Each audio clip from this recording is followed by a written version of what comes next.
Yeah, I definitely support any candidate of the three up here and Mr. Broadhead. Of course, I'd be disappointed, but yeah, I've already made that decision. That's a no-brainer. Nothing else to add to that. I would offend these many supporters of the candidates if I didn't, and many of those people have supported me in the past and will support me in the future, I'm sure. So it's a no-brainer. Yeah, absolutely. One of the positive things about the campaign so far has been spending as much time with these three gentlemen here, all honorable, smart individuals. It would be an honor to support any of them, as I hope it would be an honor for them to support me. I would echo everything that Bill just said as well. I mean, this is who we are. We are Republicans. Yes. And the alternative is horrible. So, we have to stand together on the line. Whoever is chosen by you, whoever is given that honor, we will all support that person. Because together we're going to take back this district. We are not going to allow this to be another 36 years of Democratic rule. And I just want to say a little bit more on the UN. By giving credibility to the UN, we allow them to infiltrate our local communities and our counties, and that cannot stand. We need to take back private sector, private property rights, and not allow the United Nations to infiltrate the way that we live our lives in this country.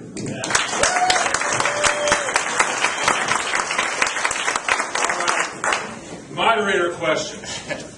Name the last Republican congressman from the 6th District. Thor Tollefson. Maybe. Go ahead. I can't say yes. You have 3 more to have to answer. Oh, I know it's Tollefson. I might have got the first name. All right. So you do. Yeah, it's Tollefson positive. Okay. And you guys all knew, right? You're not cheating. I'm cheating. What did they say? That was before I was born.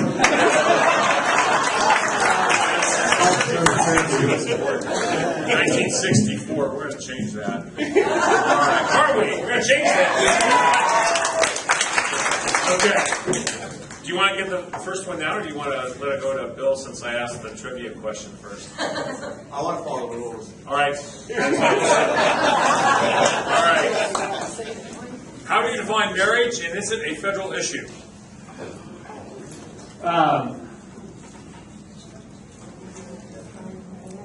Marriage is, I believe very strongly that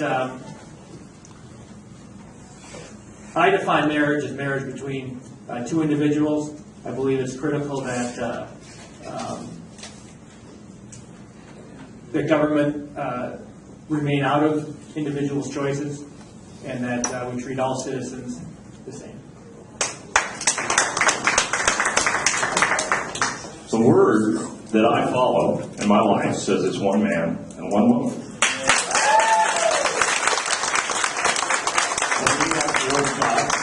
And that's how I expect to live my life, and that's how I prefer to see my state handle it. From a constitutional standpoint, at a federal level, that's a state's right. That's a decision for the state to make. Just as abortion is a decision for the states to make. Prior to Roe v. Wade, the states made that decision. And the federal government came in and imposed its will across the whole country. Do you want to give the federal government the power to impose a decision like that upon you in your state? No. No, we do not want the federal government. Because just because we might be able to get a law passed at the federal level against gay marriage doesn't mean that in the future that somebody could come back to power and impose it upon all of us. So I would say federal level, no. Personal level, I walk with God. Let me be very clear. Marriage should be between one man and one woman. I pull my same definition from the same source like it does in the Bible, but it's been something that's been instituted throughout our human history. More importantly, let me tell you this. I think it's, if you want to win this race, you better send someone back that can galvanize the base, because we need all of our base and have to attract independents at the same time. You send someone back that equivocates on this issue, we have no shot of winning. But then I'll finally tell you this, Ike mentioned from a federal level. Yes, but I would tell you this, it is within my oath to the Constitution to support a constitutional amendment, to take this off the table, to define it as one man and one woman, and I would certainly support that and lead in doing that. Thank you.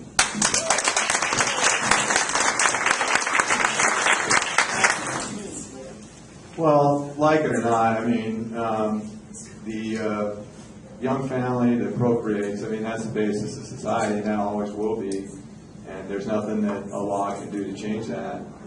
However, gay people are entitled to a due process of the law, and in gay relationships, if there is not some way of resolving those relationships, the strong person will beat up on the weak person, and they deserve legal rights.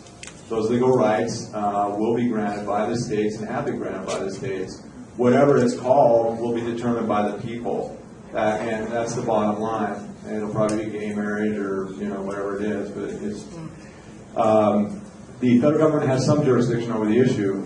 They do have jurisdiction over the awarding of federal benefits to gay couples. The Defense of Marriage Act speaks of that, forbids it at this present time. The whatever it's called, that's going to be determined by the people. I agree with Ike. Federal government does not belong setting the rules. All right, Mr. Eichner. Yes, sir. Several of you who served in the military. The number of military veterans declines over time as our military needs to be much smaller, does not need to be large like World War II. Is military service an important element of being able to represent this district? Why or why not? Yes. I think there's two reasons why. One is, as a member of Congress, you have a responsibility to decide whether or not we take this nation to war. It's a sober decision that has to be made when we have to do that. And I think having experience in the military, having served your country, gives you a little bit more preparation for that day, if that day comes, to be able to make that decision as to whether we send your sons and daughters into harm's way. Additionally, I think that experience can be very useful in terms of credibility with the military leadership in Washington, D.C.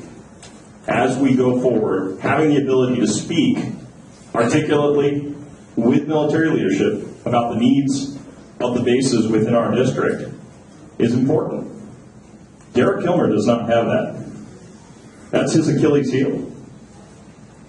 He's going to have no credibility in Washington, D.C. with the military.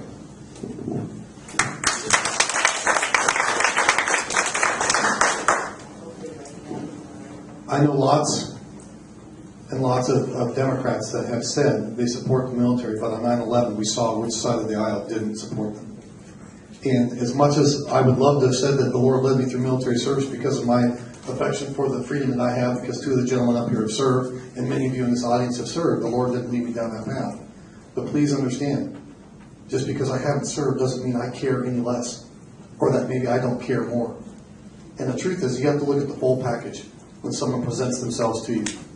I would offer up to you, in terms of supporting our men and women, my industry experience. I have a plan that we'll be rolling out with very soon, and we'll be releasing it. Hopefully the press will carry it. It's called MTAP 21, our military transitional action plan for the 21st century.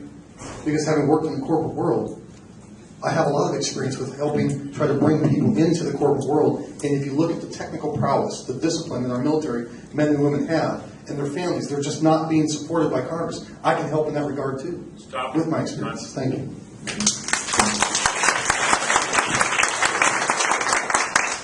Well, we all bring our advantages to the table here, and that's one advantage that Bill and David bring that I don't bring and Jesse doesn't bring in terms of the military experience. However, it's a small issue. I have combat veterans. Representative Matt Shea has supported me. Representative candidate Tony Stevens, a former drill sergeant, has supported me. I will certainly be able to understand military issues quite clearly. We have a lot of military people in this district that will give me an earful whenever I do. But, really, we all have our advantages. That's one that these two have that the other two don't. Both me and Jesse strongly feel, and I can see it in his eyes, that we have advantages that they don't have. No, I don't believe that you need to have military experience to represent the district. Jesse and Doug don't have it. They would do a good job representing the district, of course. I do believe, however, that having the combat experience does give you a different lens to look at perhaps sending young men, young women into harm's way. Having seen young Americans hurt, terribly hurt, I think gives you a certain perspective on that is important. I think it's also important, again, understanding the key transitions that our military veterans are going through. When they go from combat back here, it's important to help them with that. As they go from leaving the service to the civilian world, helping them with that transition. And finally, of course, helping veterans as they go from working to retired, helping them with that transition. And really focusing on those.